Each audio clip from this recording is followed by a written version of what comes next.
Welcome to another episode of Arcpoint Sessions. This is a special one, I think, for me. Got to bring in some of my friends, and this is Noah Bowles coming in as a colleague of mine from back in the undergraduate days in Texas at TCU. Long, Um, long time ago. a long, long time ago, yes. And he's now an emerging artist with the American Viola Society, finishing up his doctorate at West Virginia University and doing a lot of teaching, chamber music, orchestra playing, all of the above. Versatile musician. You know how it is. Had to bring him on the show. Welcome. Thank you, Jacob. Yeah. I'm really excited to talk to you about whatever we decide to get to today, as this could be very mischievous very quickly, so I'll try and control it a little bit. Yeah. Well, it's good to be authentic. I like it. That's what it's all about. Okay. We got to go into it though. I want to ask you about a little bit about your background for people who don't know you as well, and maybe I'll even learn something new about you too. You want to talk a little bit about where you started in music? Sure. So, um, I actually started on the piano when I was 8 years old, I think. My mom, she would take me to have like one piano lesson a year just to kind of like test it out with this pianist at our church. And I kept saying every year, I don't want to do it. I don't want to do it. And we would just do one lesson a year. And then by the time I was like 8 or 9, I was like, I think I want to do it now. And so I actually started on piano, which I don't think people that know me know that. Um, and so I took piano for a year. That was like third grade-ish. And then I started on the viola in fourth grade. Um, I kind of say that process was, I had two options because I have two older sisters. One of them is used to be a violist, and one of them is a cellist. And bass was not an option because my parents didn't have a car to fit a bass. Um, and I feel like violin wasn't an option for me because I didn't want it to just be a squeak fest for a couple of years, right? Um, I feel like that's a rite of passage, though. Um, and so I remember somebody telling me when I was like 9 years old and completely naive, which I like to think I'm still naive, but um, they told me, well, if you play the viola, you're going to make more money. And so my 9 year old self was like, oh yeah, totally. Let's play the viola. So that kind of kick-started everything for me. And so I started my elementary public school program, Lake Park Elementary, um, in Oklahoma City, Oklahoma, which is where I grew up. And yeah, it kind of started from there. I started taking private lessons, I believe, in sixth grade with Colin Waddell, who was one of my brother-in-law's college colleagues and best friends at the time at Oklahoma City University. And so I took lessons from him for about 3 to 4 years up until about beginning of sophomore year.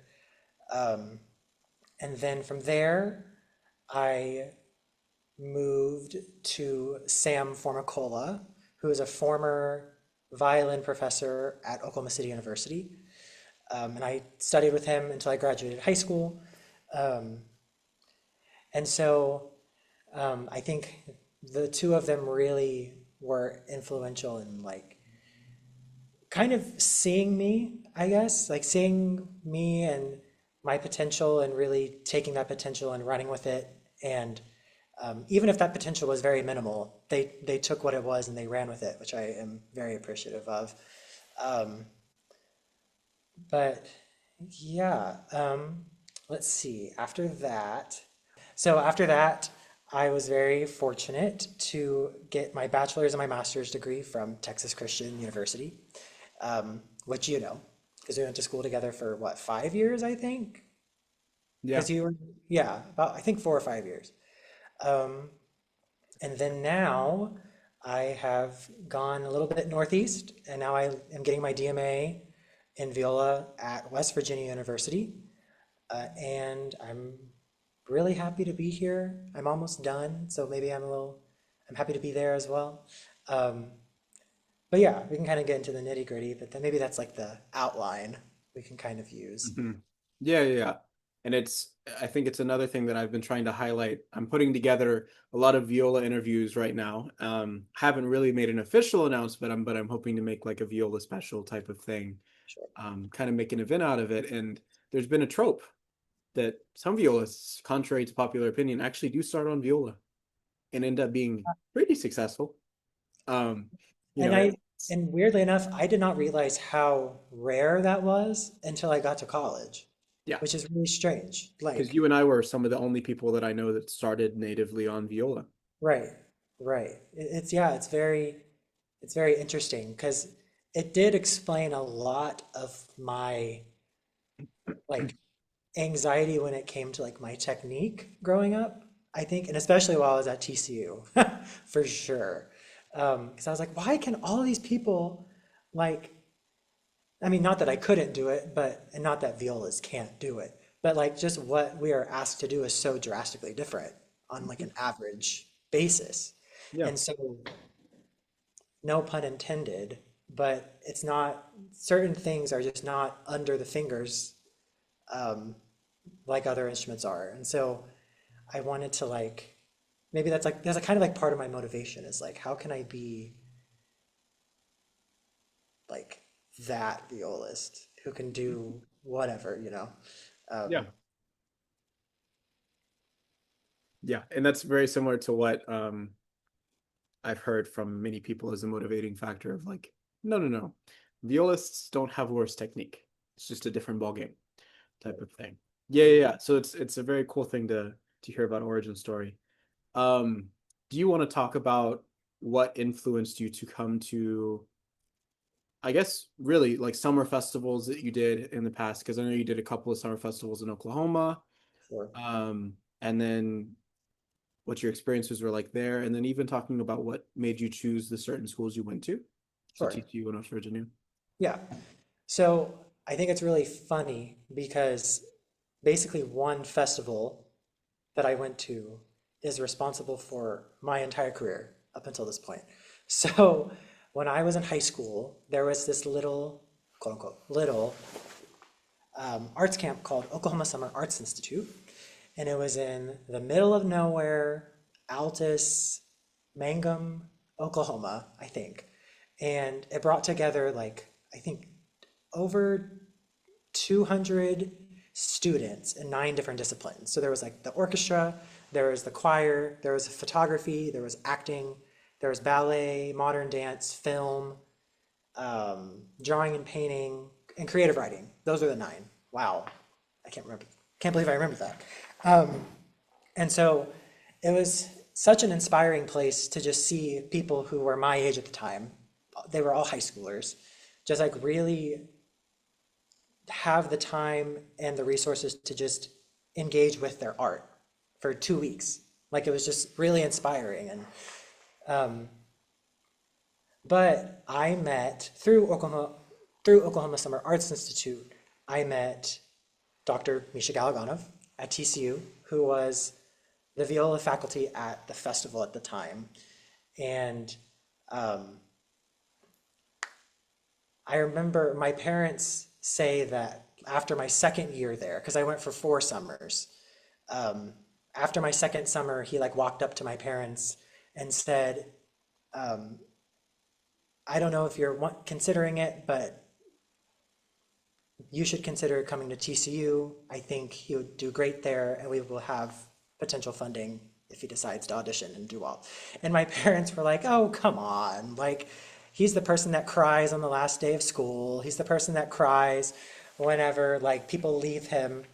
Some things don't change. But they were like so convinced that I would not be that person to leave. And I wasn't really convinced of it either. Because I was very much a homebody at the time, and so and I just I enjoyed being around my family, and I didn't want to lose that. But over time, you know, I think over the next couple of years, and I kept going back to that festival, I must have developed some kind of like blind confidence because by the time senior year came around, I was like very much willing to leave. Um, and of course, the places where I applied, I was going to get the best deal out of TCU. Um, So it was almost kind of like a no-brainer for me to go to TCU. Hmm. And I genuinely wanted to go as well. And I thought it would be like my chance to kind of step out of whatever Oklahoma bubble I was in. Um, and so then I went to TCU. I got my bachelor's degree. But the last couple of years of my bachelor's degree was peak COVID.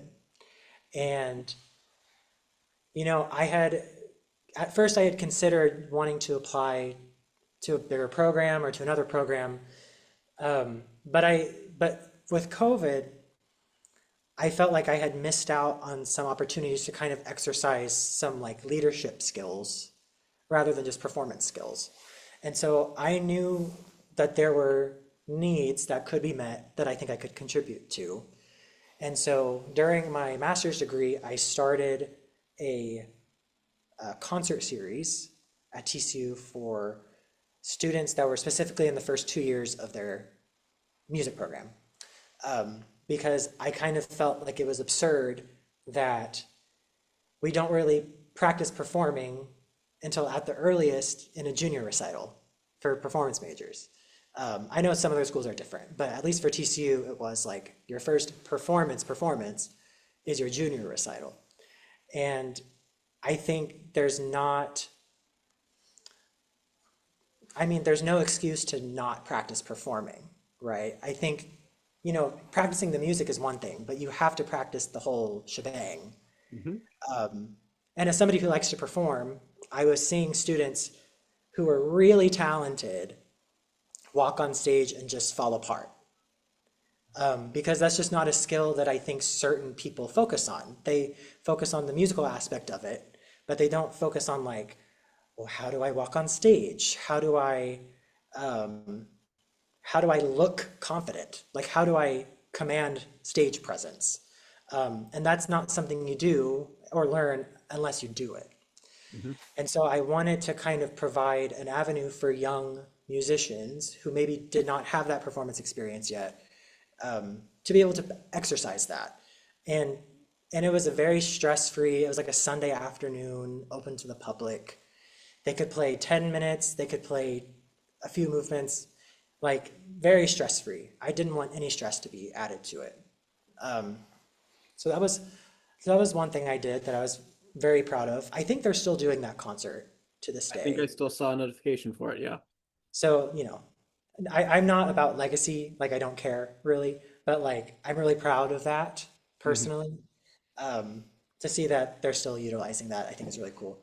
And the other thing that I'm kind of proud of from my time at TCU, um, I was kind of an instigator for bringing the new music ensemble to the public, because I had conversations with Dr. Galaganoff at the time, and I I felt like I wanted, contemporary music to be marketed better. Because Hmm. I think those early concerts, um, it was kind of just like a lot of university students would come and maybe their parents. But I wanted to, get new music out there, Hmm. uh, because I think modern music isn't bad music. It's just music that requires a little bit of love and care to understand sometimes. Yeah. Um, Maybe that's probably not the way I want to say that, but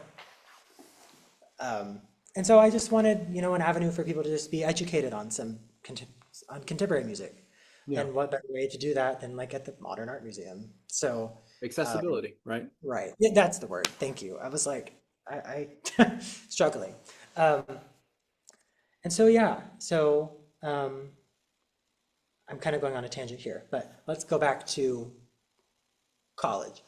So now I'm at West Virginia University. And the reason why I say that high school summer festival basically is responsible for my entire career. So the doctoral student before me is a woman by the name of Gabby Molina now, but she was Gabby Padilla when I met her. And she was actually a counselor of mine at this high school camp because she's also from Oklahoma.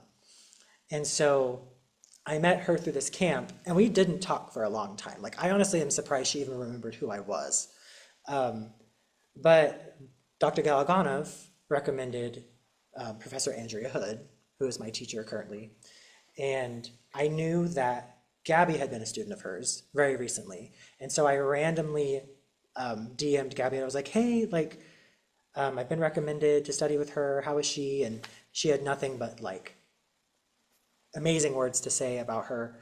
And then another one of our colleagues from TCU, Emily Ilias, was a violin student here. And she also had rave reviews about my teacher. And so I was like, well, there's no, like, there has to be. Like, I can't have three people telling me this person is good and just like not take advantage of that opportunity. And so I applied here for my DMA, um, got COVID 2 days before my audition. So my entire audition was online. My trial lesson was online. So I'm very thankful that they could see who I was without me having to be there in person. Um, so yeah, I'm very lucky to be where I'm at. And it's crazy that that one place that I went to when I was 14, 15, 16, 17 years old has basically like been the Kickstarter for my entire career. It's quite nuts. So thank you, Oklahoma Summer Arts Institute. And if That program still anybody, going? yeah, Good. yes, it is. It is. Yeah. So if you're from Oklahoma watching this, please audition. It's life changing. Yeah. Life. And that, thank you for bringing up this story because yet again, it's like connections are everything. We don't want to abuse connections, right? But part of being a musician, an artist, or a person, I think, is exactly the story you're telling, right? You meet someone when you're 14. It Yeah. can be someone who inspires you to take the next step into something completely different. Uh, Mhm. or in a contrary world, it could be someone that inspires you to wait. Let's not do that. You know, Right. it's information and connection. And it's an important story to tell. Well, it's funny too, because my mom and I will laugh um, like I said, I was the person who cried like on the last day of school and like didn't want to go far from my family. And now I'm like considering taking auditions in like different states from where I am right now. And my mom was like, weren't you the kid that just cried all the time and now you're just wanting to cross the country like it's nothing? It's like, well, I mean, but that's really like that's kind of the power of like one person seeing you, two people seeing you. Like they might have never heard you play, but if you can like if they see the potential and they run with it, then you it's like you don't sometimes the opportunities you get will not be right in front of you. You just have to trust the process. I think Yeah. that's important. And to your point of the whole homebody thing, um, I think that it's such an important thing. I'll talk more about it on my own interview, perhaps, but you know, something that's important as a musician or artist, I think, is the cultural experience, is breaking out of that shell. So, I mean, you taking that step wherever it is outside Right. of the comfort zone is going to coincide with growth, you know, and yeah, my mom and family and friends and everyone teases about the same thing. They're like, you couldn't drive, and now you're driving 8 hours in a snowstorm, you know, type of thing. It's a you know, challenges make things happen. Right. Yeah. Right. Okay, let's get into some classic Noah Jacob talk. I think it's about time.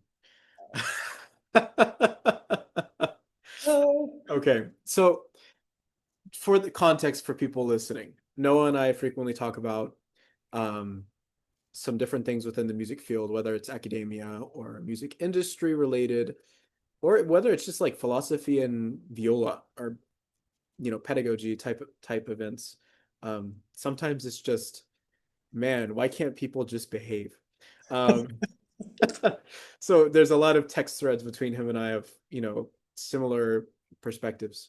But let's start out with this one, and I'm curious how you've morphed your perspective on this because we haven't really chatted about this in a little bit.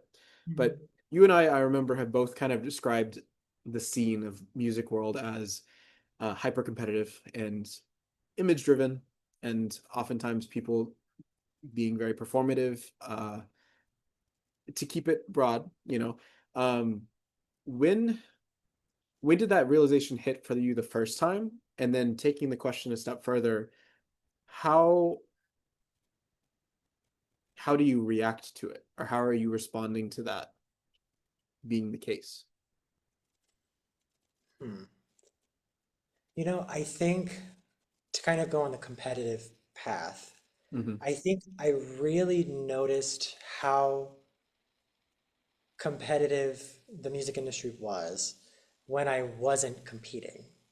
Because I like through high school, everything is about a number. Hmm. Like, what chair did you get? Did you get a superior rating? Oh, you only got an excellent rating. That sounds preposterous. Like, only an excellent rating? You still played the hell out of the piece. Hmm. Like, and so, and what was really challenging, like going from high school to college, was, the elimination of those extrinsic motivators. Um, yeah, because like I was in high school, I was very competitive, almost to a fault. Um, and I'll tell my students this all the time too. I'll tell them, you know, I want you to focus on how much you've grown, not so much the chair you're going to get, because Yeah. regardless of the chair, you've done all this hard work. Because I was not like that. Um, Right. um, my I don't want to say this as like a boasting thing, but from the time I was in eighth grade to when I graduated high school, I was never not principal for an Yeah. audition. And mainly because I was like, damn it, I'm gonna get first chair. Like it was not an option for me. Um, and like some years there was more pressure than others. Like the first time I was like principal for like a high school orchestra, I was shocked. Because there were people that I felt very easily should have beaten me, but I guess I just had a really good day. Um, but then, the next year after that, I was like, well, I need to prove myself why I got that first chair. And so I was like, let me do it again. And then the next year, um, I did it again, whatever. I didn't really feel much that year. But then senior year, my mom and I just had this conversation. My mom was like, do you remember like when you were a senior and you said, well, I have to get first now. I've got all the other years. That would just make me look like a fluke. But it's like, it's those things that when I got to college, I was like, why did that matter? Why did that matter to me so much? Because I think a lot of high schoolers, when they go to college, they take that competition and they apply it to their colleagues and they make their colleagues the enemy. Hmm. Um, and I've seen that everywhere with all studios, all levels too. It's very strange. And and and I would say I do well in competitive settings, but I think the longer I go through my career, I am losing grasp of that like lack of like not I don't want to say robotic, but I feel like sometimes when it's all about competition, there's no like human aspect to it. It's just like it's very like I got to do this, I got to do this, I got to do this so I can beat them.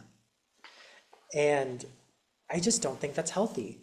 And so I think part of my philosophy when it comes to like teaching, I will always ask my students what their goals are because I think that's important. I think if they want to get fifth, I'll help them get fifth. Sure. I can't guarantee it, but I'll help them get there. But my point is they should never solely think about what chair they're going to get. They should just think about the skills that they are developing along the way.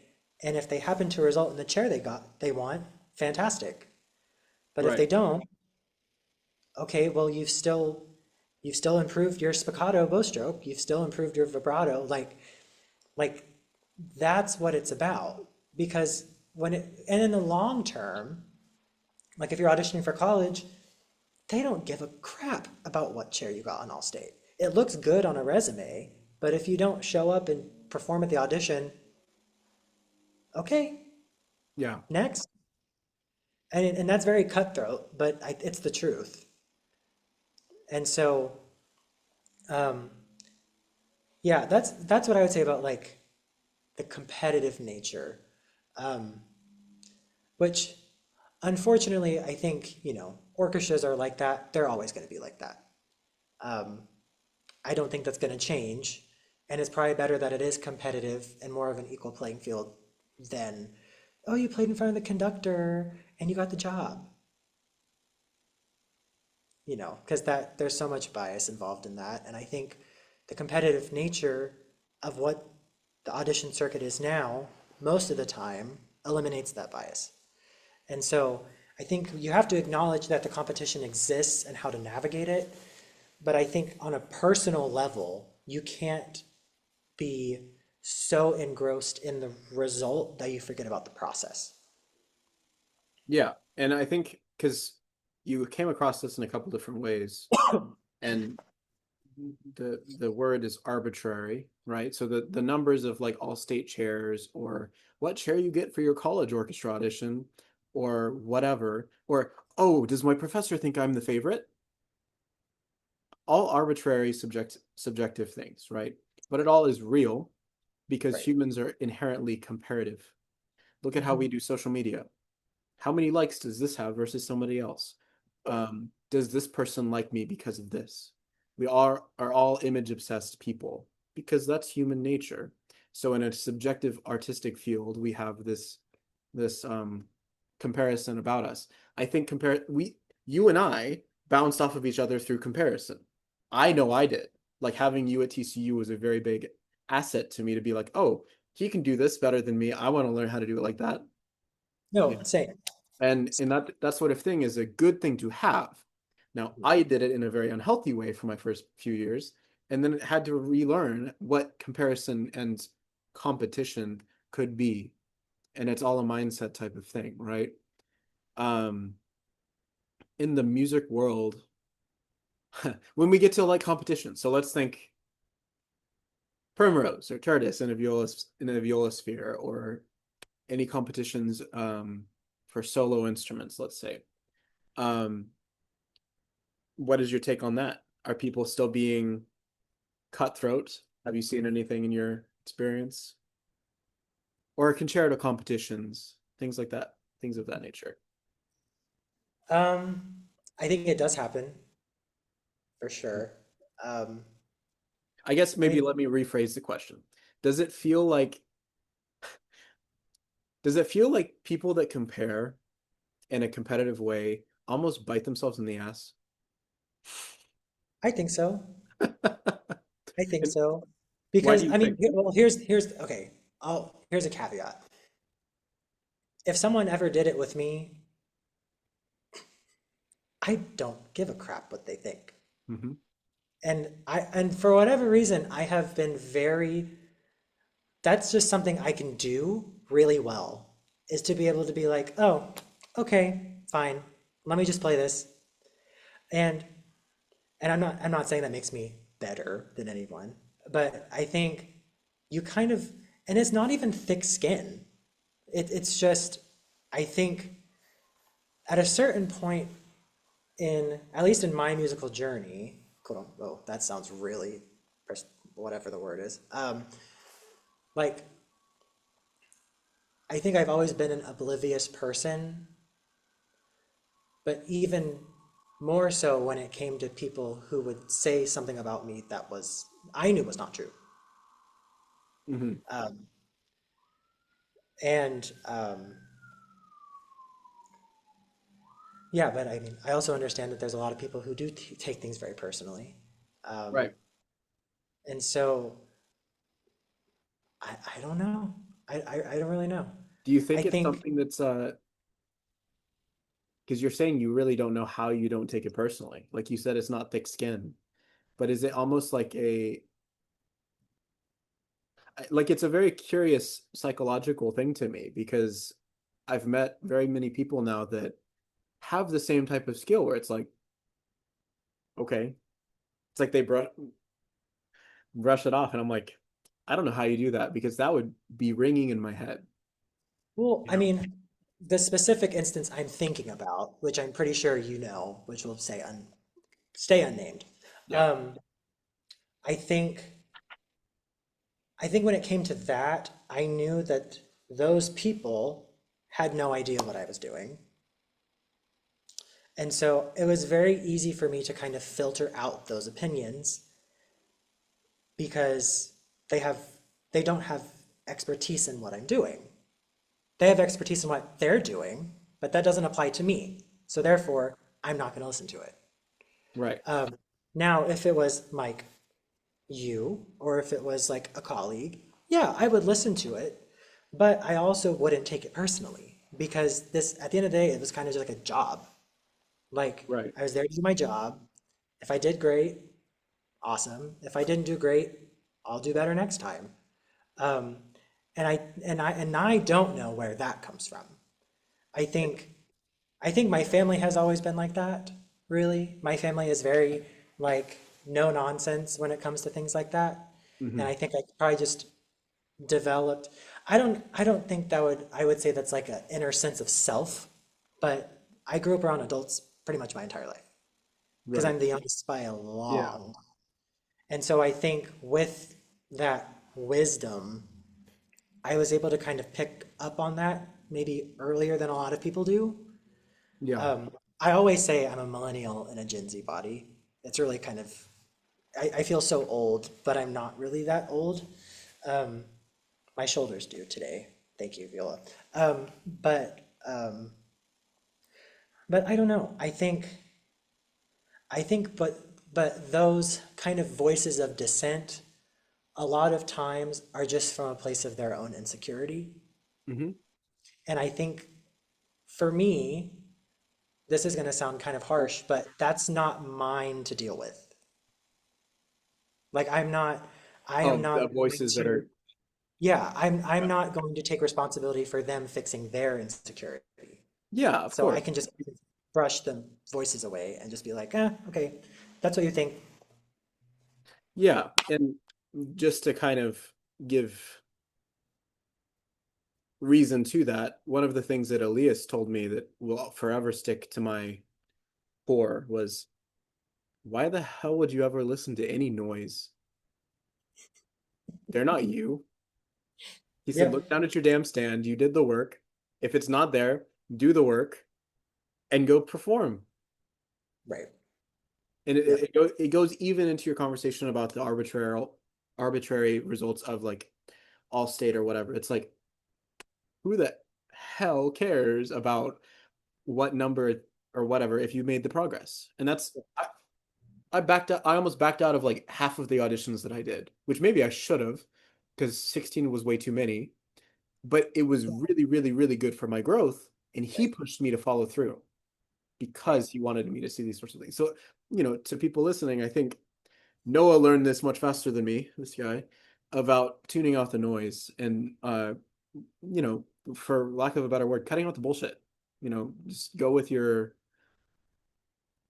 gut almost, right? Like if you've done the work and you trust yourself, don't let people get in your way, right, right? right. Yeah. Do you think that do you think you've become more cynical about the music world and arts or more free as you've had more time growing up in it? I think this question is very place dependent because I think if I had stayed in DFW, nothing against DFW, I think I would have stayed. I think I would have became more cynical. You were already Um, becoming cynical, my friend. yeah, no, I know exactly. Yeah. I, but I think what I love about this part of the country where I'm at, right now, the string education in this area, I mean, it's hard to compare anything to Texas, right? But I think here, there's like pockets of string education in the bigger cities in the state. Hmm. But there's not a consistent high level yet. I think that's coming. Um, but at the same time, with that, there's the opportunity to change or the opportunity to present something completely new to people is more likely. So like I interned for this chamber music series that was started by the former violin professor here, um, Sunmi Chang, who is at University of Oregon now, I believe.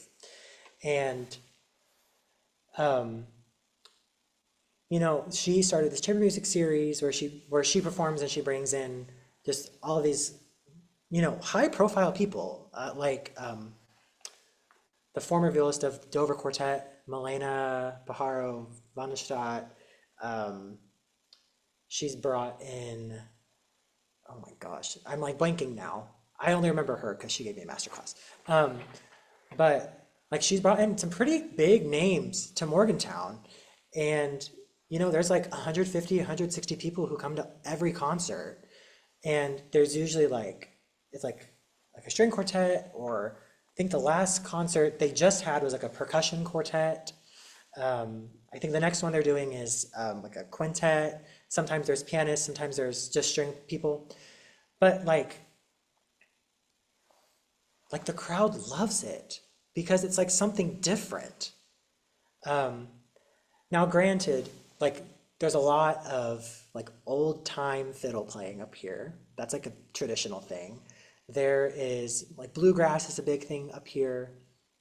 Um, so like, but there's just so much variety up here, and it all seems like it's either part of the culture or becoming part of the culture of the town. And the community is so tight knit. And and I think, and even in the regional orchestras that I play with, I currently play in the Johnstown Symphony in Pennsylvania, and I also play with West Virginia Symphony in Charleston. And both of those groups have they seem to have a big presence in the community. Mm. And even the places I sub for, same thing. And and I think there's a sense of camaraderie that's there between the musicians. There's a sense of, audience reactions to the musicians. Um, yeah, I think like since I moved here, it's just amazing to see like how what I used to think as very little could make such a big impact. Because what I'm describing, if you put that in DFW, it would just disappear Mhm. because there's just so much going on. There's a million orchestras within a 30-mile radius, which is great. People get money, people have employment. Um, but it just feels like, oh, another one. Oh, another one. Yeah. Oh, another one. Let me get my $100 a service if I'm lucky. It's just, it's I think since I've moved here, it's actually really kind of reinvigorated the passion that I have, um, to a point where like I don't really want to leave this side of the country. No, I mean I might leave West Virginia, but I don't want to go that far because there's something magical over here, and I think it's just really powerful to see that like I up can close. attest because I mean, I wasn't in West Virginia, but I was in that northeastern mid-Atlantic side, and there's something about it. I mean, even in the bigger arts places in Philly or Baltimore or New York, there's it's just less factory-ish, for lack of a better word. Um, and now I'm in Indiana, which I guess it's close enough to Texas to where it is a factory. Again, I mean, you brought up a really great point of even the orchestras, right? Um, they give the same vibe as the orchestras we were in Texas. And when I was in the orchestras and programs in Delaware or in Philly or even like a New Jersey base, they were more community driven. Hmm. You saw people come to these concerts and they were packed. You go to the concerts here, you're lucky if you get 50 people. Um, some quality and some not. But it's a part of the community, and I think that's an important thing. And to the audience, what I think Noah and I are trying to say is you don't have to go to some place like fancy, or uh you don't have to be in LA or something to make your dreams come true. When you're if you're someone like Noah that wants to contribute to the betterment of society, if you can find a place that has a community that aligns with you, that's the important thing, not necessarily like a name, Yeah, right? exactly. Yeah. Exactly. So something else that Noah and I have talked a lot about is kind of, I mean, I remember this when you were auditioning for uh, a plethora of different master's programs, and I was about to transfer from TCU, and I was auditioning for different master's programs as well. Or no, you were auditioning for doctorate. Sorry, same deal. Yes. You're auditioning for doctorate programs and artist diploma, if I'm not mistaken. Right. Um, and we were talking about like this overwhelming pressure we had. Did we need to have like a good school on our resume to make it?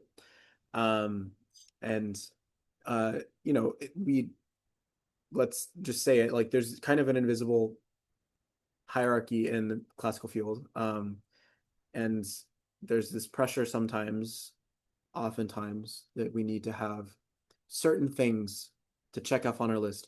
Have you been to Aspen or Heifetz or whatever else? Verbier. Um, have you won a competition? Have you been in an orchestra that's not a regional one? Have you been to a conservatory? Have you studied with one of the notable professors of the thing? Notable. There's this constant chase, right? It goes back to that arbitrary thing, perhaps, but what has been your evolution of thoughts on that concept, Mr. Um, Emerging Artist? yeah, well, um, I think it's funny because you asked that question, and I knew right from the beginning of my college journey, I didn't want to go to a conservatory.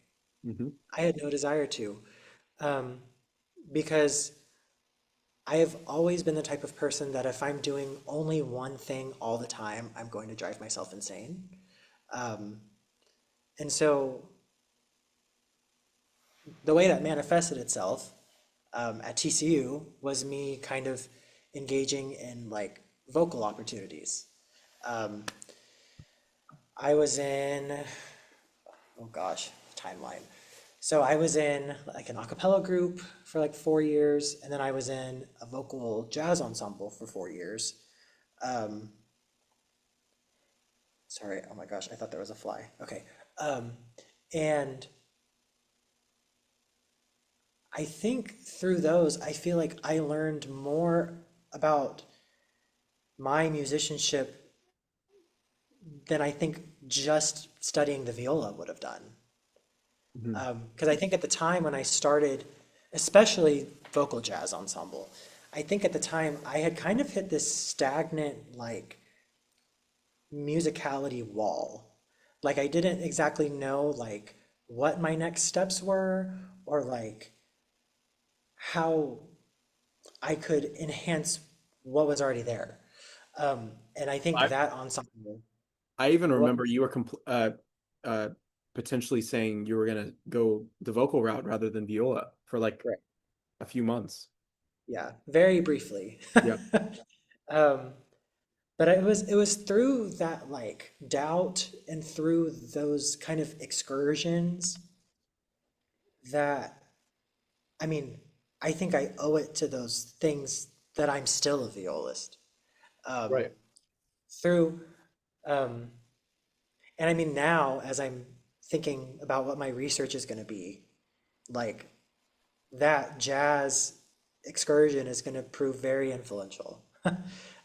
Yeah. Because I'm considering writing about like the history of jazz viola as Mm. my research topic and potentially transcribing a work. But that's not 100% set in stone. But woohoo, yay, That's where research. that text message of jazz viola rep came to play. I see. Yeah, yeah, yeah. Um, and so And so the question, going back to your question, I think there is opportunity wherever you go. I think the conservatory is the traditional way of potentially finding those opportunities easier, but that doesn't mean you get to be lazy and let the opportunities come to you if that's what you decide to do. I think um, I think wherever you go, the opportunities won't happen unless you pursue them. Mhm. Um, and that's not even a connections thing. That is just if you know, like, what am I trying to say? Um, yeah, I guess that's it. I think regardless of where you go, you could go to Juilliard, you could go to Eastman, you could go to Southeast Idaho Tech. If there's a musical opportunity, then if you want it, go after it. That's the only reason why people could say I'm successful. It's like I kind of just had to just go. When whether I believed in myself or not, whether I have the pedigree of a Juilliard degree or not, like just do it. And I Yeah. think people would be surprised to know that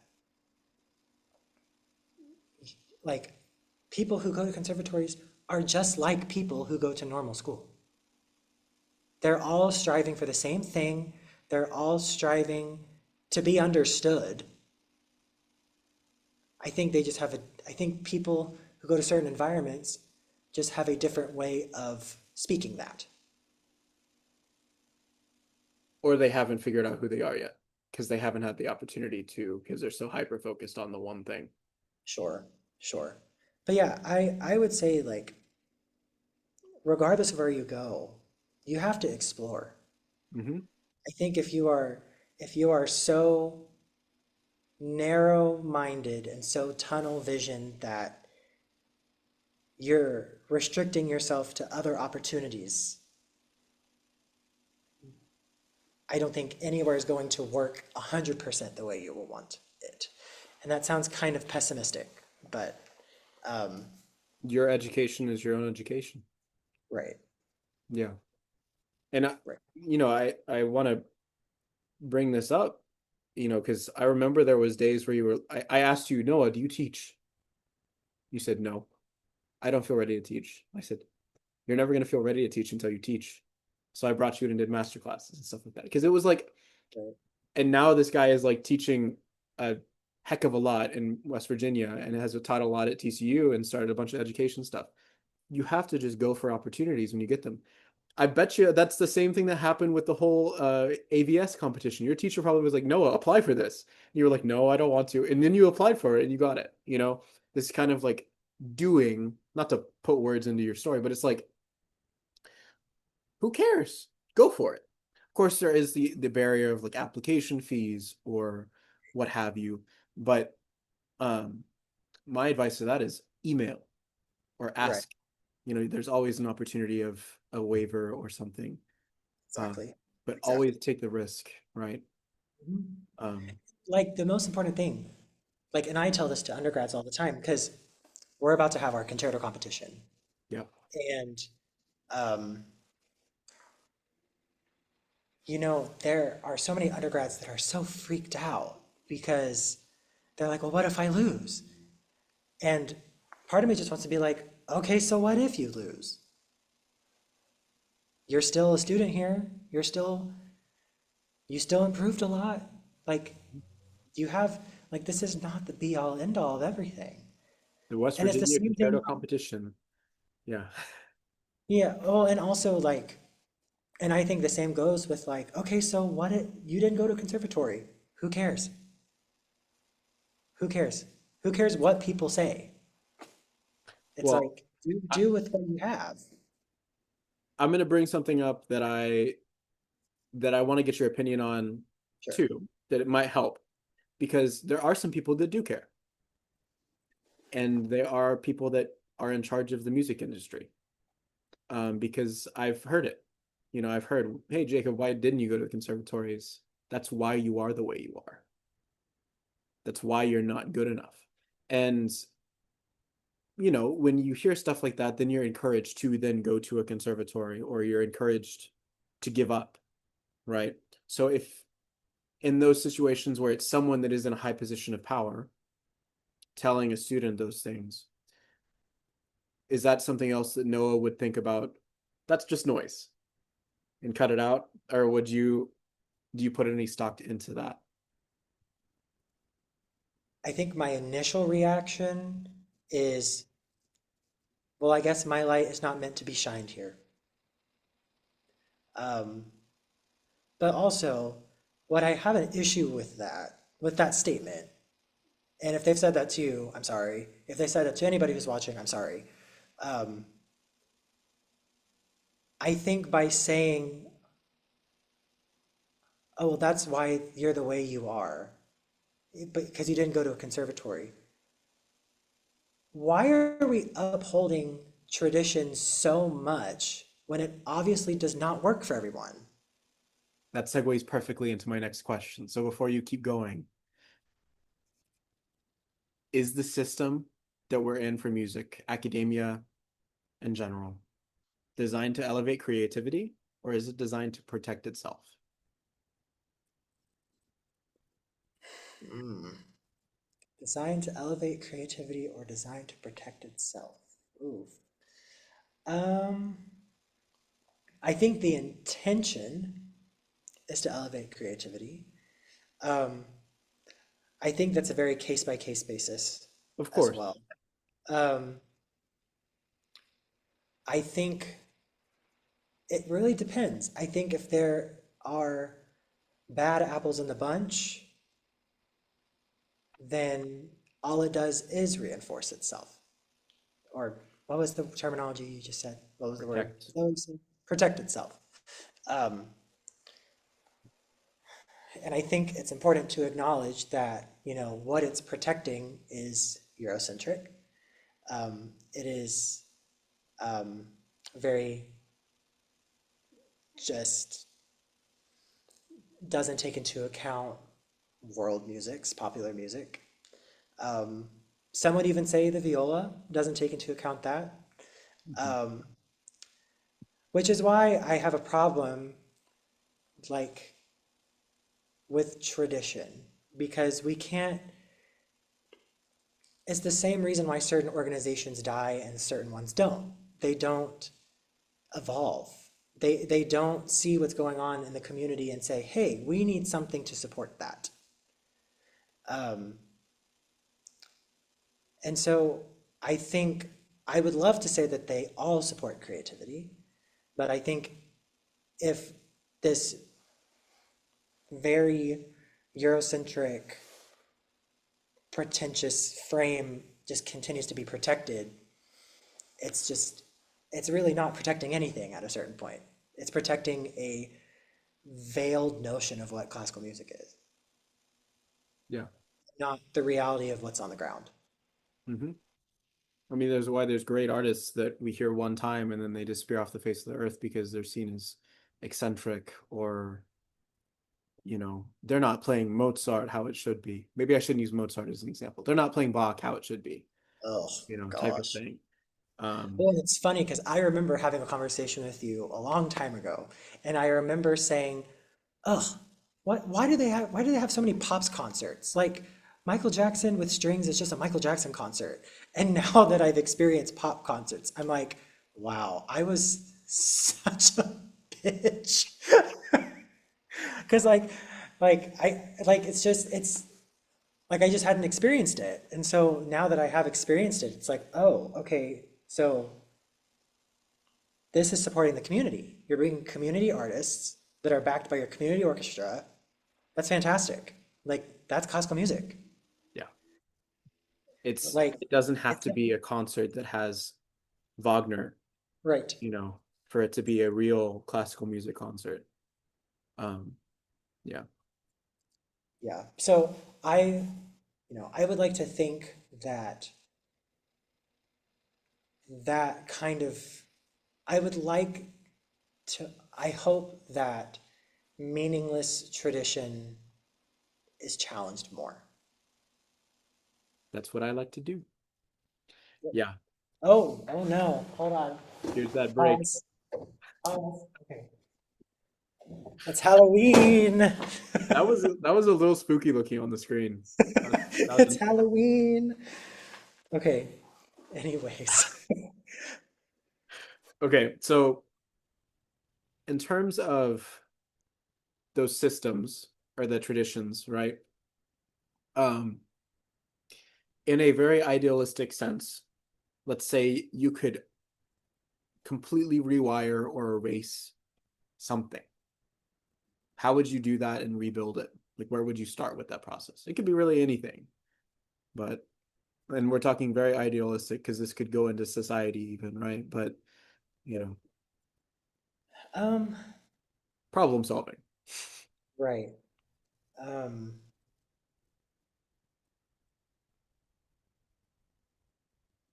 Wait, hold on. Can you repeat that again? We'll just cut this. Yeah. Like if you Sorry. could, you're fine. Will, he says will, like it's not going to be just me editing, but um, if you could rewire or reconfigure something that is part of a tradition or a system that we live in, how would you do that? Like, how would you rebuild it? And that is, it's a very complex and unrealistic type of thing, but basically asking how would you solve the problem of these traditions, right? What would be your approach? Um, I think a lot of it is really just getting past the point of talking the talk and actually walking the walk.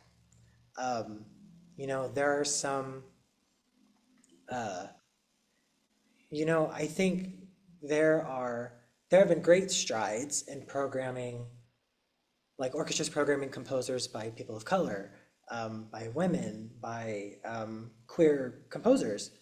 Um, but then, on the flip side, they'll program somebody who's completely problematic, which there's something we said for like separating the art and the artist.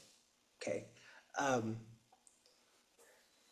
but I think sometimes organizations like that, by making kind of differing moves or contradictory moves, it kind of speaks to me like you're just taking advantage of your audience because, oh, well, they're not going to know that. Or, Performative. yeah, it just seems a little bit like, okay, so that was a little tokenistic maybe, like like Hmm. and not all organizations like that. I'm happy to be a part of organizations that constantly do that, and it's wonderful, and and they educate the audience about the piece and the composers, and they really do, they do the work to back up the image, which is lovely. um, and I think another way to kind of increase perspectives when it comes to like performance and marketing. Something I'm actually really passionate about that I'm hoping to kind of be able to do as part of my career is, to give a spotlight to student composers. I think there are so many composers that are in conservatories and universities right now that can provide so many stories and so many perspectives. And the demographic is not a traditional demographic, right? There's people from everywhere, all backgrounds, that we can, there's such a vast library of creativity that it seems from my perspective, which maybe if there's composition people out there, maybe you can provide this perspective, but it seems like to me that it's like once they leave, I don't see any of their work anymore, You mean except for once they maybe a leave a few. school environment? Yeah, yeah. It's very like, okay, well, you did all this in an academic environment. Good luck. Hmm.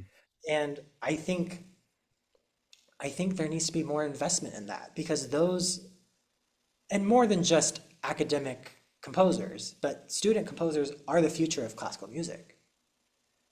And whatever like style they decide to write in, um, this could lead to whole new genres, whole new fusions, whole new, just all these perspectives. And we should be nourishing that. We should be not nourishing, what's the word? Nurturing that. Good grief. Um, and so, I don't know. I would just like to see, I would like to be a part of, and I would like to see people really back up what they are trying to say and what they are trying to advocate for. Um, because I feel like time and time again, the and maybe this has to do with marketing. I don't know the marketing behind the scenes stuff. I'm not an arts administrator, um, but I don't know. I wish certain people could just be uncompromising on their advocacy and their values and not let who's there watching get in the way of their voice. Yeah, Does that make sense? absolutely it does. And I think that's, Viewers, does that make sense? I mean, to sum it up, this is what causes political turmoil. This is what causes societal turmoil because they let, broadly speaking, this is not even one side or the other, but generally speaking, people let ethics become corrupt. People let their actions not line up with their words. It's something that recently I've been thinking a lot about in just contemplation of, how much with social media, um, our brains just become affected, even by looking at memes. Stupid stuff is propaganda to our brains. We're Right. all we're all getting brainwashed by a bunch of stuff. And in the music scene, it's Hollywood-ish to a degree to where, because X person will use a famous insert artist here says one thing, so we're gonna be obliged to listen to everything and take that with credibility because they said it. But then because some person that has a differing opinion, we're going to treat them with different respect, and we don't take everything with, we write things off easily and we take things very seriously that shouldn't be taken that seriously. It's a mismatch of a lot of things. um yeah, so basically you would hope for people to start being more ethical and advocate for the, Uncompromisingly ethical. yeah, which is it's hard for humans to do. Right. I mean, Yeah, and I'm not saying like I'm not perfect in that either. I'm not trying to say I that don't think I'm, anyone is. yeah. But I don't Yeah. know. That's just something I've noticed. Yeah, I think it's an important thing, and I like what you said about the student composer thing because something I do miss about TCU is every single month, I think, I worked with a new composer Right. and we performed. We worked on a piece, whether it was chamber, solo. I still work with Jace Mankins Hmm. because he wrote a piece basically with me in mind, and that's amazing. Right. I don't care who you are, what you're doing, like to have a piece that was written with your playing style and whatever in mind is such a cool thing. And he It's won special. a conference presentation slot, and he's looking to win competitions with the piece. And it's, like most schools don't have the opportunity to platform composers in the way that TCU did. And I don't know why TCU has such a big thing. I'm sure it's due to Ferrandino because he's such a wonderful music theory and Yes. composer, type of person, and Blessinger, all those people there. Um, and I think it's also just because, you know, TCU's whole motto is lead on, Right. right? So they had to adopt that. And I haven't seen that anywhere else. At Delaware, no composition that I performed with. Yeah. Yeah. And then at IU, I mean, I'm sure I will get opportunities, but haven't yet. you know and it's such a crazy thing to me because you're right, we need to be nurturing our future. We need to be, unless we're going to be keeping cycling through the same exact. I mean, we have a plethora of composers, but in 100 years, we might want to add more. Hold on. Yeah, we should. Yes. I'm going to move this. I think it's a matter of where I'm sitting. Hold on. Maybe you're under a sensor. What? Maybe you were under a sensor before. Yeah, probably. That's probably what it was. Okay. It's Halloween again. Okay. So you said something about the sameness and uniformity of music, classical music too. Um, as an artist, as someone who's pretty much, I mean, already is professional, but about to be out of the school environment forever type of thing, as a student at least. Um, how do you navigate that resilience in the artistic sense to not conform to what is expected if you definitely don't agree with it? Or, you know what I mean? If you're Yeah. told to play one way and you really, really, really don't click, how do you think about that? Hmm. Well, I'm very fortunate to say I only had to play Bach in one recital. So that's where a lot of that anxiety has come from. Um, Hi, my name is Noah. I'm a violist and I hate playing Bach. Okay. Um, I think thankfully I don't think I've run into like the this is how it should be played while I've been here. Mm-hmm. Uh, and I can't exactly think of a time at TCU either. Um, I think I'm just like, I don't know if I was just like toxically headstrong or something, or just professors will just talk behind my back and say things. I don't know, but I don't know. I guess maybe like a specific example. Um, I always wanted to play pieces that I knew maybe not a lot of people would know. Mm-hmm. Because I think by nature of playing the viola, no one or rarely anyone is going to know anything that we play, even the traditional stuff. So in a way, that's great because we're naturally not the status quo historically.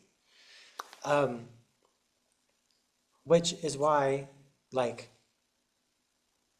even programming pieces that are unfamiliar to violists, that's like a double way of not just educating a general audience of like the greatness of the viola, but it's a way to educate violists. Mm-hmm. Um, and I think maybe it's easier for us to not engage in that status quo because so much of our repertoire is not in that status quo period. And we already have a plethora of music by composers of all different backgrounds that are part of our canon, Mm-hmm. um, more or less. Um, and so I think that puts like you and I as violists in a very unique position that I think not a lot of like instrumentalists understand. Um, but yeah, I can't really think of like a specific instance of like I did this intentionally. Um, like when it comes to people saying, "Well, you should play this way," I will always listen and I will always apply that feedback. But I don't think it's necessarily me saying, I wouldn't call that conforming to tradition. I would say it's taking the tradition and applying it to what I hear and creating a fusion. Hmm. I think that's what I would say. Being a sponge. Yeah. Yeah. Yeah. Because I mean, and I think we've talked about this, like I there are hundreds of recordings of the Brahms clarinet slash viola sonatas. I don't want to sound like anyone. I want to sound like me. I will always use that as a reference, sure. Hmm. Uh, I mean, I think like I have reference recordings of a bunch of different pieces. Um, that doesn't mean I want to sound like that. I just like that recording. I think it's the recordings that speak to me the most on a musical level Right. and on a stylistic level. Um, and so I think I always strive to create a fusion of myself and the status quo of like a more traditional piece. But if it's a completely new piece, I think that in and of itself, you're kind of defying that because because for me it's a chance to say to like a general audience, wow, the viola is cool, and look at this piece that was written 2 days ago. That's not gonna happen, but like, look at this piece that was written like last week in this person's backyard. Or for a violist audience, like, um, you know what I mean? Like, I I mean, think it's an opportunity to educate, and it's also an opportunity to kind of just find your own musical style through your own personal instinct and combining traditional instinct. mhm. We could even talk about the Viola Day event that we just did, right? Right. Because, I mean, there was pretty much no standard. We didn't play any Bach. We didn't play Right. um any transcriptions, I don't believe. I almost did. Um Well, I think Galaganov did, but those are the ones that he yeah, wrote. but it's viola still. It was viola da Right. gama family, you know. And it's that's rare to see. It's rare to see a Viola Day event where you don't have Bach. We still had Clark, but that's still viola, still Right. modern, woman composer. We still had Hindemith, but Mhm. it's a fairly less played piece or lesser played piece. Yeah. Um, you know, And still very contemporary. Like yep. not a lot of like general listeners, if they know Hindemith, they know like maybe symphonic metamorphosis Hmm. or maybe like a sonata or something. Like they don't If we're know. lucky. Yeah, exactly. Yeah. And that's an educated listener who might know that. Um, Also, what a great piece, Symphonic Metamorphosis, by the way. Yeah. Love that piece. Anyway, but Yeah, so I mean, what you said about informing and educating the audience of new repertoire, that's what we did, and that's an important step, I think, for changing changing the system thing we talked about before, but also finding yourself as an artist. You you might be told by some people to play a contemporary piece in one way. I sure have, but um, I think it's the perfect opportunity to go, no, I am my own artist. Nobody can tell me what to do. I will take your advice and I will apply it to what I want to do. But um, it's not your piece either. It's the composer's piece that you can shine and contribute to. And that's the fun of art, even if Mhm. it's something crazy, you know. Um, yeah.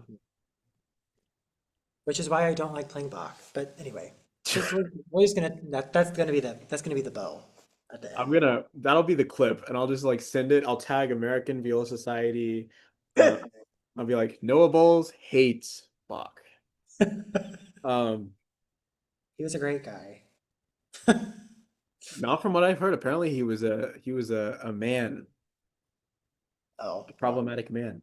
I'll say But not a great guy, great composer. Just don't. I like listening to Bach. I think it's playing it that like freaks me out. when I hear a good cellist play Bach, it makes me laugh at the fact that violas play it. Precisely. That's all I will say. Yeah, yeah, yeah. Okay, last on the side of like mindset, perhaps. Um, what is success to you now as you're entering real life, essentially? You know, what do you see success at? If to put it grim, if you were to have to stop playing music within a certain time frame, what would be your desire of success before you ended?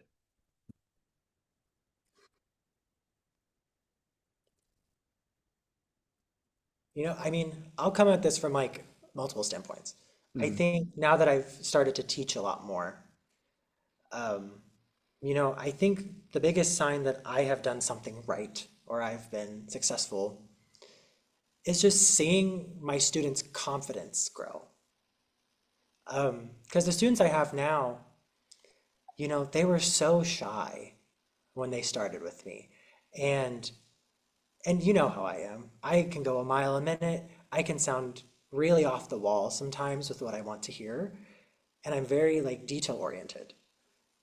But I think in a way, my craziness has kind of, I don't want to say rubbed off on them, but they are much more willing to just share their opinion of like how they think they did, or like they're just much more open.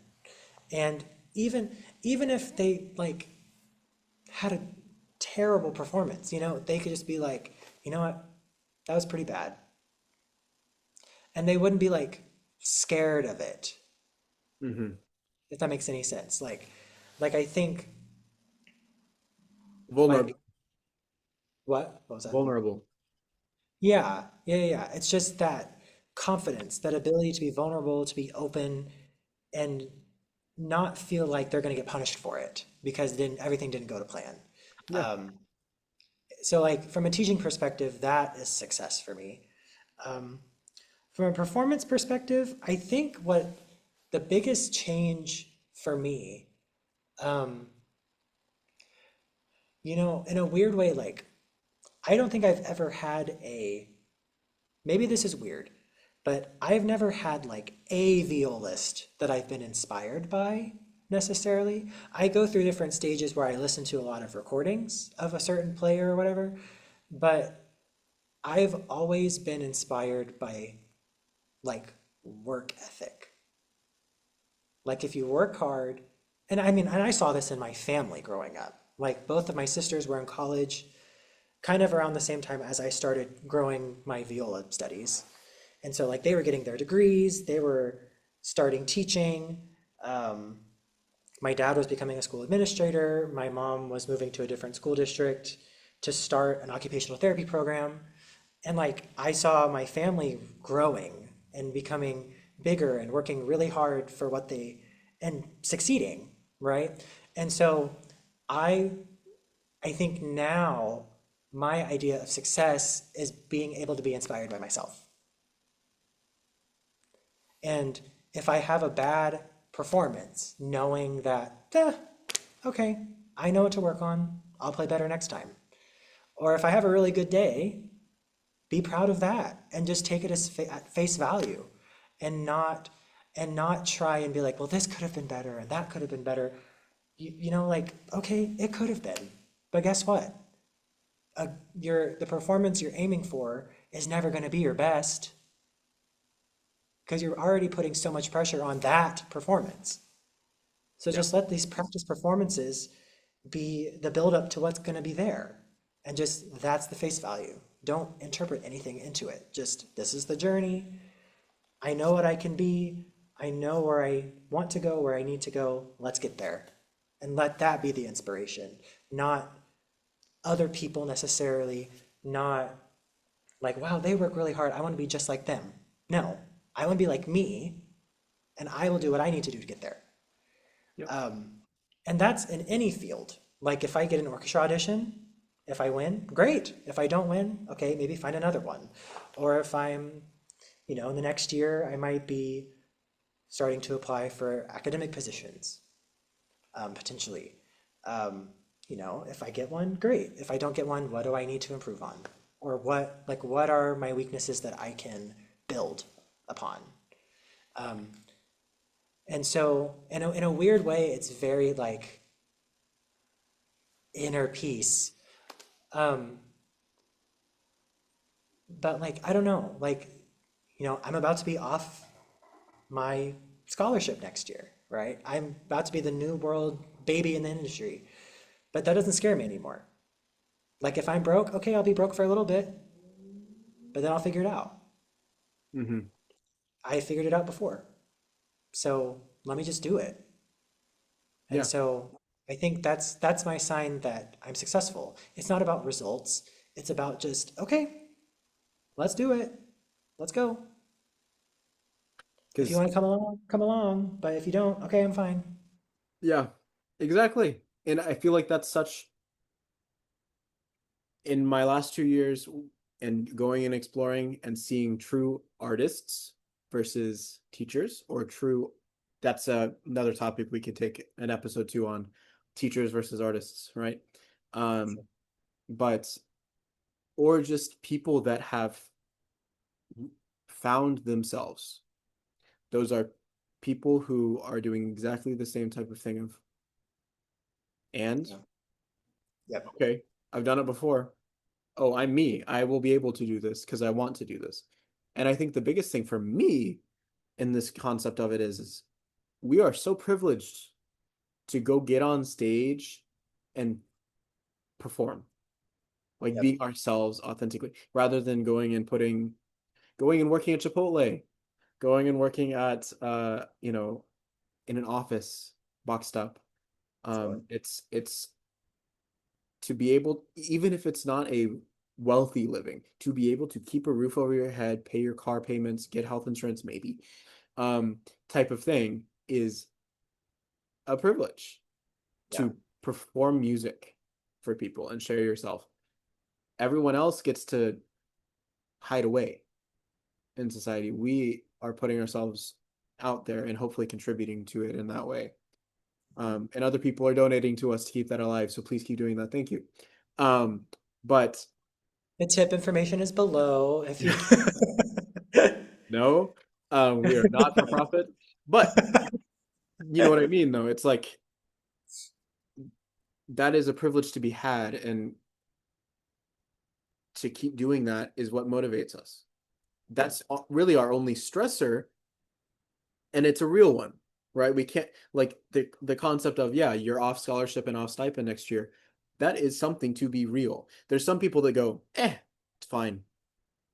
You'll figure it out. Not, I mean, this job market is stressful. This everything is stressful, but if you just give up and become complacent or whatever, then that's you got to keep going. It's a Right. real struggle, but it is something to keep going for. And I Yep. think that's something that contributes to this holistic view of yeah, Noah is an artist. That is success. And maybe something else you were saying is there's no such thing as real success if you keep going, right? Yeah. Like the whole performance setting of like could have been better or whatever. You're always going to be striving for something more, but if you just live in the moment, um, things oftentimes manifest better. Yeah. Yeah. Well, and it's also about it's it's not closing yourself off to opportunities that you haven't seen yet. Mhm. Because like, I mean, perfect example, you know, and I think I've come a long way even in the last year about this, because a year ago was also our school's concerto competition. And I really wanted to win. I was like dead set on winning. And it's not that I felt like I was going to, but I felt like I had a good piece. I felt like I was playing it really well. And I was like, oh, I just really want to win this. Spoiler alert, did not win. Um, and something about that like made me so upset for like weeks. Like I was, I mean, I don't tell anybody this really because it didn't Like on the surface, it didn't look like it affected me.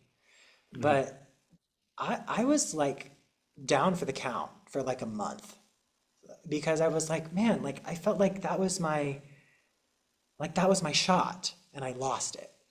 Um, but then, um, all of a sudden, the West Virginia Symphony has four section positions open. And I was like, oh, the group that I've subbed with a few times, they're having auditions. They've not done auditions in like 5 years for violists. Okay, maybe this is my ticket. Um, and so I started preparing for that, and like I knew there were going to be a lot of people that, like some of my peers, there's going to be a handful of people there who are auditioning, and and so I was like, I don't know where I stack up.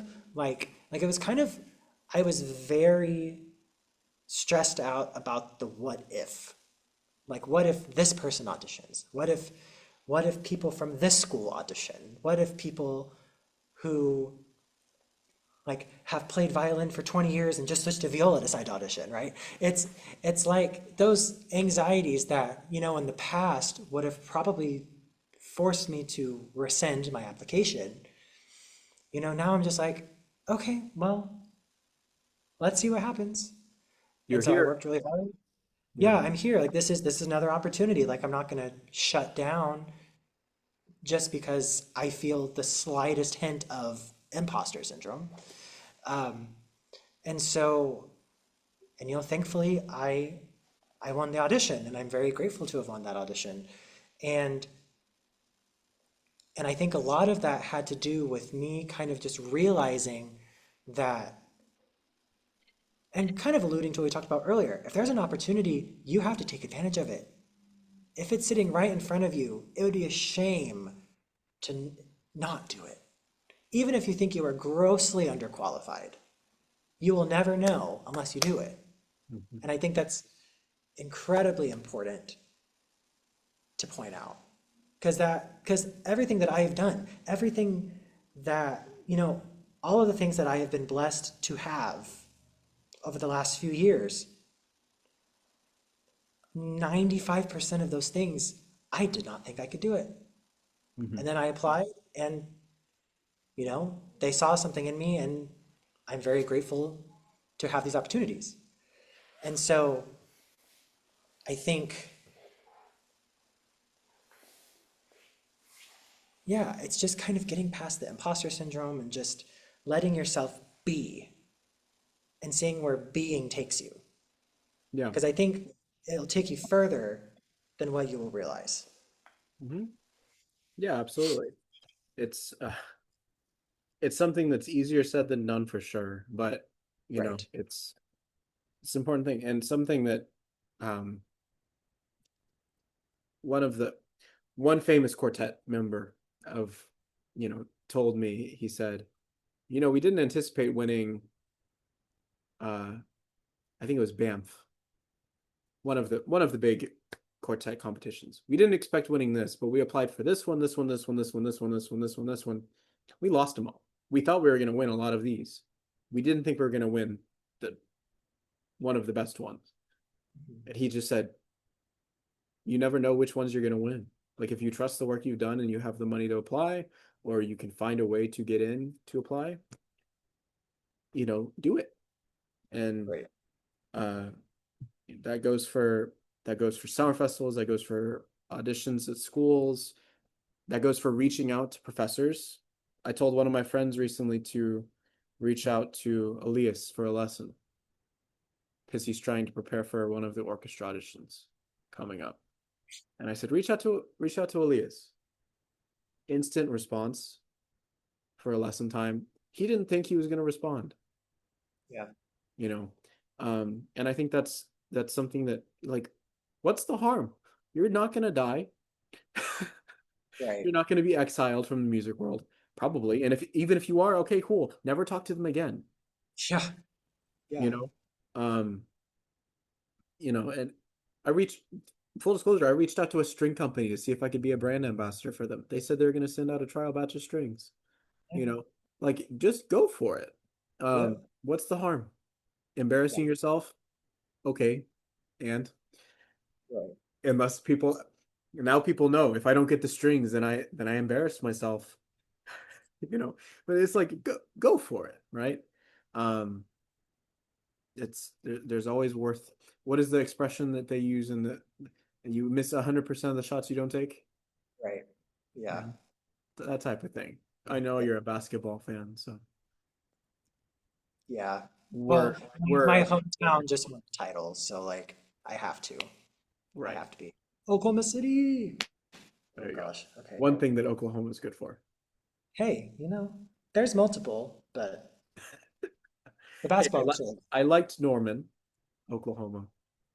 yeah, That was it's a nice. very college town. My dad works in Norman, so I like Norman. Yeah. It was much less rural than I thought it was going to be, Hmm. at least in that bubble. Right, right. Yes, yes. Okay, so you've watched some of the other episodes, so I don't have to explain what this is, but I will anyways. This is that resonance moment, as we've now coined it for the Arcpoint sessions, um, where, it's kind of a place for you to leave something as a time capsule. It could be a quote, something you're churning on, something that you want to leave as a talking point, something that's been festering, whatever it is, a piece that you like currently, anything like that you want to leave as something that you can come back to, or the audience can be like, oh, cool. I want to go explore that further, or I'm going to go find Noah on Instagram, at Noah Built the Arkham, uh, and go talk to him about that, something like that. Sure. Um, so something that I feel like I've thought about a lot recently, um, and this kind of touches on performance mindset, I guess, a little bit. Um, what is going on? Do we have a Sorry, viewer already? no, there's like a car that's going like ba-wah, ba-wah, ba-wah. Okay, we're good. It was an ambulance. Sorry. Okay, resonance moment. Um, take two. Um, yeah, something that I've thought about a lot recently. So I think what has another thing that I think has helped me a lot with performing, and I have to remind myself of this a lot because I think it's um, whenever I am like not sleeping well or I'm super anxious, as I've been like a majority of the last like few years. I think it's really important to realize that performing is inviting people to come along. Mhm. And it's basically you're teaching an audience empathy in a way. You're teaching them to try and understand where you are coming from. And I think, in a time where, the idea of empathy kind of feels under attack, um, it's important to realize that creating art, um, like we said earlier, it's such a privilege. And I think we have to approach each performance that we do from a place of gratitude. And um, we have to acknowledge not only our own journeys, but we have to acknowledge the people who have come to support you, whether they're there in person or whether they were there 10 years ago when you gave your first ever performance. That is all the same community of people. I Mhm. guess you could call it like an imagined community of people that just don't know each other, but they're all supportive of you. And I think it helps me a lot to realize that the longer I do this, the more my supportive community grows. So in a way, there might be 5 people in the recital hall, but you're performing for everyone that has ever supported you. As it's, and we should think of that as like a thank you note and not a culmination of all of the hard work that you've done that you want to show and you hope you show. Because that's a whole nother emotion and you're making it about yourself. Hmm. Um, Music is not meant to be a selfish art. It's meant to be a communal art. And I think we have to get back to that in all of our performance spaces. And I think a lot of what we've talked about kind of has circled back to this point a little bit. And building community and, self-confidence and being able to just filter people who don't want to be a part of your community out of your brain, out of your physical space, and finding where you can just show your gratitude to people, I think is so important. And just reminding yourself that music is meant to serve others and to advocate for others. It's not a test of your ability. Hmm. And I think that's where I'll leave that. No, it's super important because I think that I'll put it there. I'll say it in words rather than leave it vague. But I think there's multiple approaches to this.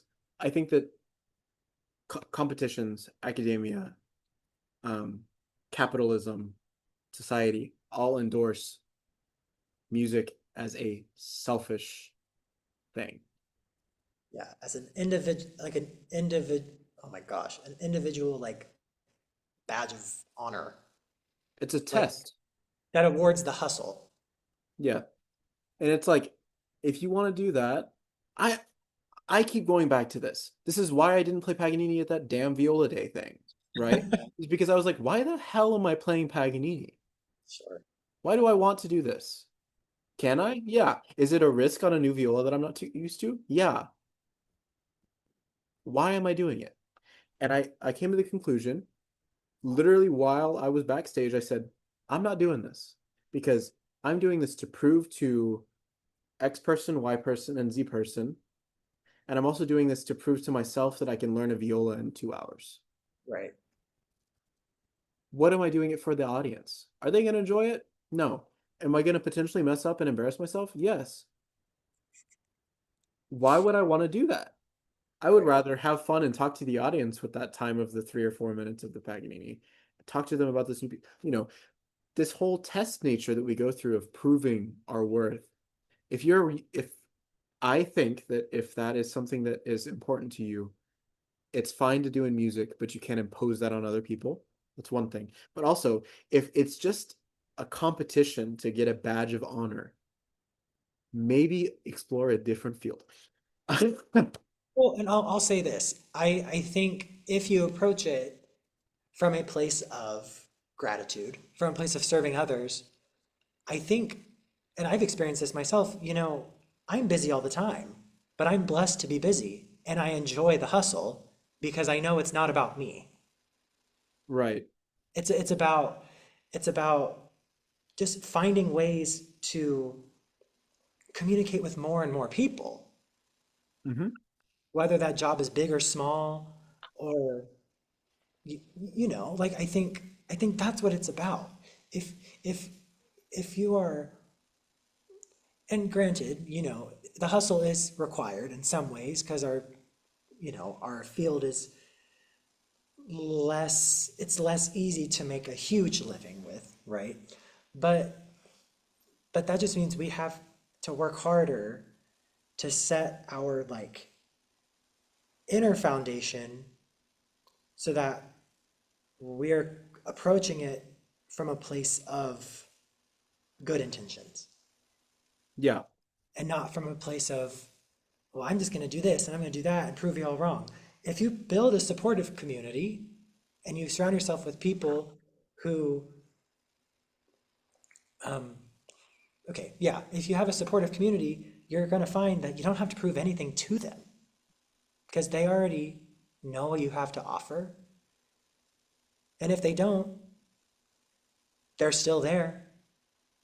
Sometimes. Yeah, right. Yeah. Because again, that's what I found when I moved out of my hometown.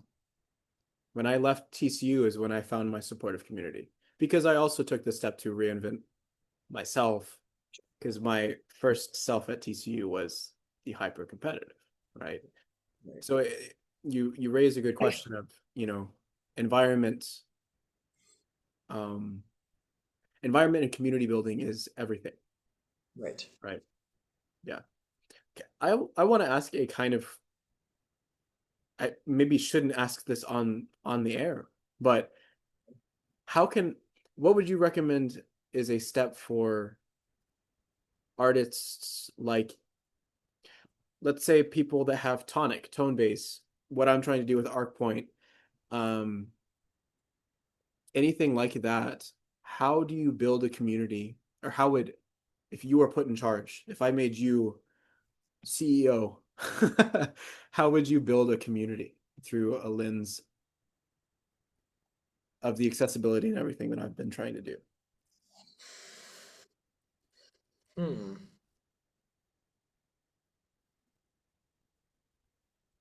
That's a good question. I've never been asked something like that. Okay. How would I build?